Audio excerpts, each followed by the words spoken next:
Hey, welcome to Five Lakes Garage, the home of random projects. We have lists, we have Jeeps, we have trucks, we have food. You name it, we got it. So help out the channel by just hitting that subscribe button. And if you like the video, go ahead and like it. And if you really like the video, like it and then tell a friend. But stay tuned, enjoy yourself. I'm gonna let you go because I got stuff to do.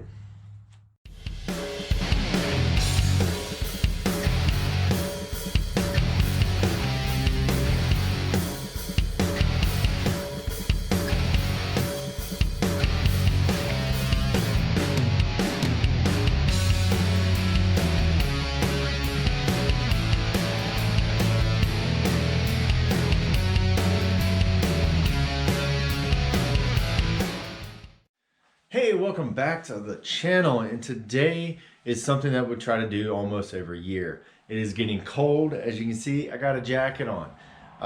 The CJ is about to go to sleep for the winter. It's gonna hibernate. I still don't have a top for this thing, so I'm probably not gonna be driving very much.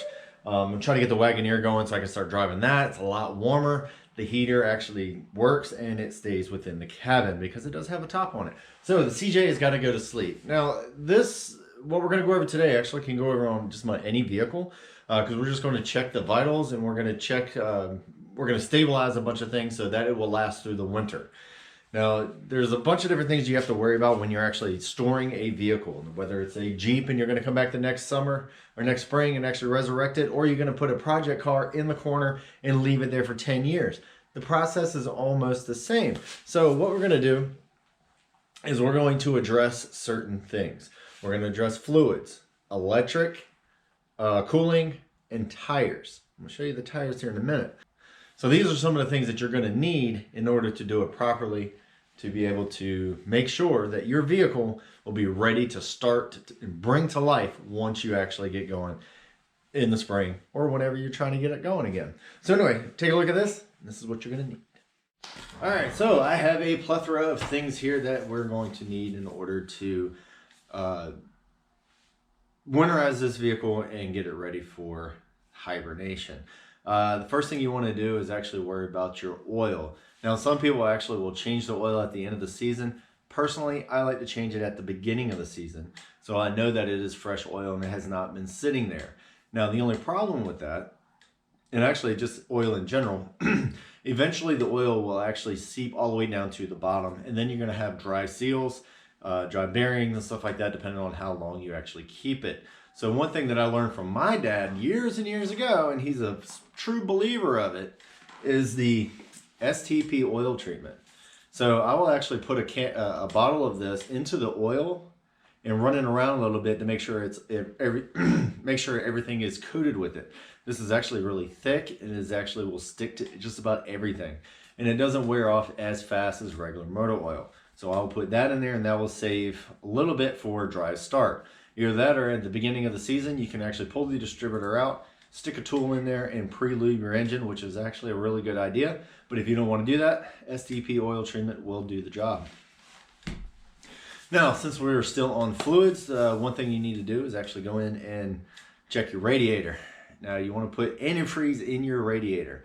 Now, yes, you're going to be storing it. You're not going to worry about it freezing too much, especially in this environment, because we are going to have it in the garage. But the antifreeze has other things in there that helps protect you from rust, corrosion, and that type of stuff. If you have straight water in it, get that crap out. Put some antifreeze in there and don't use tap water. Use distilled water if you have to cut it. Either that or get the 50/50 mix from the local store and put that in there. I just flushed out the entire cooling system, so we're good to go on that. Now, since we're still on fluids, one thing we want to do is actually the fuel. Now, the fuel nowadays suck because of the amount of ethanol that's in there. If you can find some non-ethanol fuel, that would actually be better for the winter. It doesn't corrode everything that much. Now, you do want to have a full tank of fuel at the beginning of the season or right before you want to store it. And the reason why you want to do that, actually, you can either fill it up or drain it completely. You want to have a full tank if you're going to leave fuel in there, only because if your tank is this big and your fuel line is right here, everything above that with the humidity and the condensation and the water and stuff like that, it's going to rust out your tank. The newer vehicles, it's all plastic. Don't have to worry about it. On all this old iron, it is a metal tank and it will start rusting. So if you fill the tank up, it will have a lot less space for the condensation to actually go, and then you might not rust as bad. But you still want to stabilize your fuel. So this is just a simple little stabilizer that I picked up from, I don't know, AutoZone or wherever it was. But this will actually go up to 20 gallons. That's 15 gallons. That's why you kind of measure it in here, pour it into your tank. Then go fill it up, because you got to drive it around in order to get this in there, circulated, mixed in well, and also your oil. So while you're actually under there, make sure you have your grease gun ready. Grease everything so that you are ready for the next season. You don't want to have it sit there on dry grease. You know, if it doesn't have any grease in there, it might, the bearings might actually go into the housing. You don't want to do that. Just put some fresh grease in there, drive shafts, ball joints, you know, everything that can take grease, put some grease in there, put some fresh stuff in there. And not only that, you want to push out the old grease anyway, because if it's an off-roader like this one, you probably got water in it, and you want to get that water out or else your bearings will rust. Put some good grease in it. Now, the other thing too is electrics. Oh, wow. Well, what do you want to do with electrics? Well, your battery has a shelf life. If you let it sit there, and it will start draining out, and then it'll be really hard to get back, and you will destroy your battery. So what you want to do, I picked this up from, I believe, Northern Tool, and it is basically a maintenance trickle charger. So you put this on the battery, you plug it to the wall, and it will do the rest. You hit it on auto, and it will keep your battery nice and fresh. Now, it doesn't give you a constant charge on it, because if you do that, it will just, there's no point in it really. So what it will do is detect the voltage of your battery, and then it will turn itself on to be able to bring it back up to charge. So it'll go up and down, up and down. But all that is automated. It's great. And not only that, you have yourself a little bit of a plug, so you can actually unplug it. Now, in this particular case, I have 2 batteries. Now, they do join together with my Blue C adapter, but I went ahead and now I have 2, one for each battery, because I don't want to have them connected up the entire time, because it actually draws battery juice to keep that magnet down, so it actually works. So I got 2. The other thing will be your tires, and a lot of people don't really do this on a lot of their stuff, but if you're running some bias ply tires, off-road tires, or whatever, even the new radials, depending on how long you're going to be sitting there, you just raise it up. In this particular case, I got 4 jack stands. I'm going to put them underneath the axle so that all the weight will be on the jack stand and not on the wheels. And the reason why you want to do that is that if it's sitting there for a long period of time, you're going to get a flat spot on the bottom of that wheel. And you don't really want to do that. Eventually it will kind of wear itself out and actually go around again. But why actually go to that? Just use a jack it up, put some jack stands on it, and call it a day. That's all you got to do. So anyways, let's get started on this guy. I think he heard me ramble enough, but these are the things you're going to need. And now let's get on the Jeep. All right, so excuse me, we are underneath the hood right now. A couple of things you really want to check for. Obviously your radiator, make sure that is topped off. And like I said, we just flushed it, so we're actually in good shape. Now, the other thing you want to look for is any kind of leaks. You don't want to have this thing leaking all winter long. Right now I have looks like a power steering leak. Maybe one of the hoses just needs to be tightened up. I'll go ahead and tighten that up real quick, and hopefully that will be fixed. Also, clean it off. Don't let it sit there all winter long looking like this. So unfortunately right now it is almost freezing. So I'm going to be washing this tonight, but I'll be washing it tomorrow. But we'll go through the whole steps just so you can actually see it. Now, as far as the oil goes, a couple things with the STP treatment. Oh, that's nasty. All right, so with this STP oil treatment, now, this is an old bottle, but hey, it doesn't go bad. And my dad used to buy this stuff by the case, and I still have some. One thing about this stuff is really thick. So bring it inside the house for, you know, the night before you want to do this, just so it can warm it up enough. So when it goes into the engine, it's actually going to pour out, because this is going to take a while to actually pour into this engine. So anyway, when you get a funnel, let's get this in there. All right, so let's get this stuff in there. It's gonna take a while, so let's do that first. Look how goopy that is. Oh yeah, yeah, you gotta love that. Trash can. All right, so when I said it was thick, stuff is thick. It's like thicker than syrup. Bleh. Okay, we're gonna come back to that because that's gonna take a while. All right, so let's look at our fuel. So reading the label here. All right, so for every 2.5 gallons, you need 1 ounce. So basically 30 milliliters. Wow, can't do math in my head. 1 second. All right, so it looks like we're gonna need 6 ounces of this stuff. And go ahead and do my check my math. Leave it in the comments, let me know.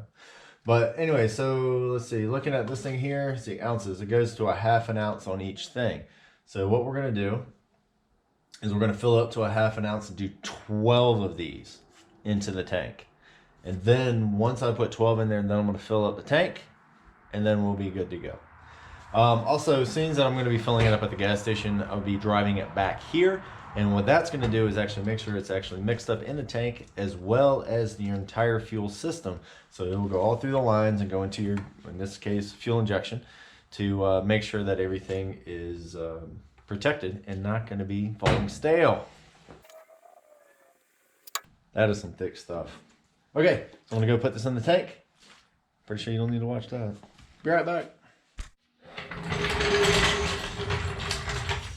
All right, so now we got, while we're waiting for that to drain in, let's just say I went ahead and filled up the tank already. Let's just say I drove it around. It's going to take a little bit because that thing's taking forever to actually drain through. But I just want to show you a couple of little odds and ends of things you should do when you're actually putting this up for bed for the winter. So when I said before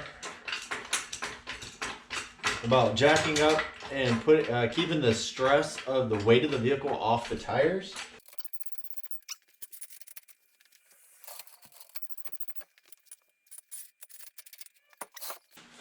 all right, so as you can see, I got my jack stands on and the wheels spin freely. Now's a really good time to inspect everything on the inside, your tire rods, your inner axles, everything, because now is the time to actually start saving up for Jeep parts because, you know, eventually they do get kind of expensive. So, I don't like the way the brake is dragging on this one.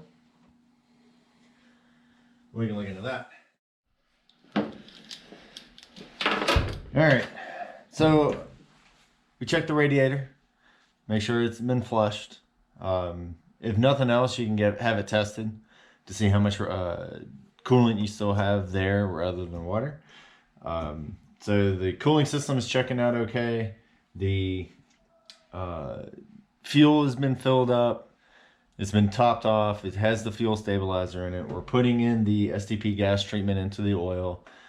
Now it's time for the electrical. Now, like I said before, I do have 2 batteries on this. I do have I do have another video on how all this got set up.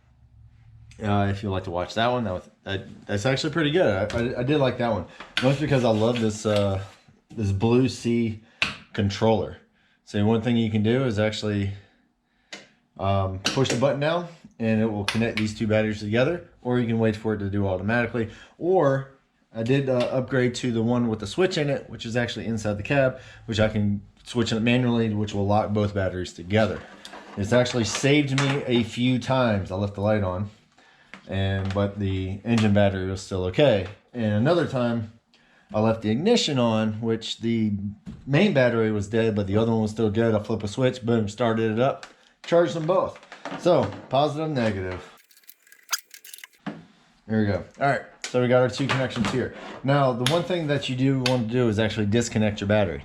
Now, on this particular one, it's actually really easy because if you checked out the other video, I put in 2 circuit breakers, and one for each battery, one for each bank, one's for auxiliaries, lights, CB, winch, all that good stuff, and the other one's for just the Jeep. That's it, it's just the Jeep. So you can click those off, and now the Jeep is completely dead. No power going to it whatsoever. So then we are ready to hook up our leads. All right, let's go ahead and plug those in. There's one. There's two. It's the only downfall of having two batteries. Two of everything. So, and if you look on CJ's right here on the corner, you have a little dip. You can see that has a little dip. Works great to put your wires through so that it doesn't pinch or anything like that. So, good job, Jeep.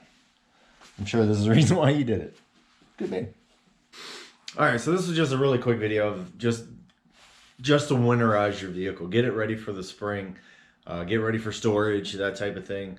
And if you just follow these simple little steps, you should be able to walk out there, unplug it from the wall, turn it on, boom, you're ready to go wheeling again. So just to recap, make sure your antifreeze is topped off, and that is actually good antifreeze. Check your brake fluid, make sure that's topped off. You don't want to have any corrosion. Fix all your leaks.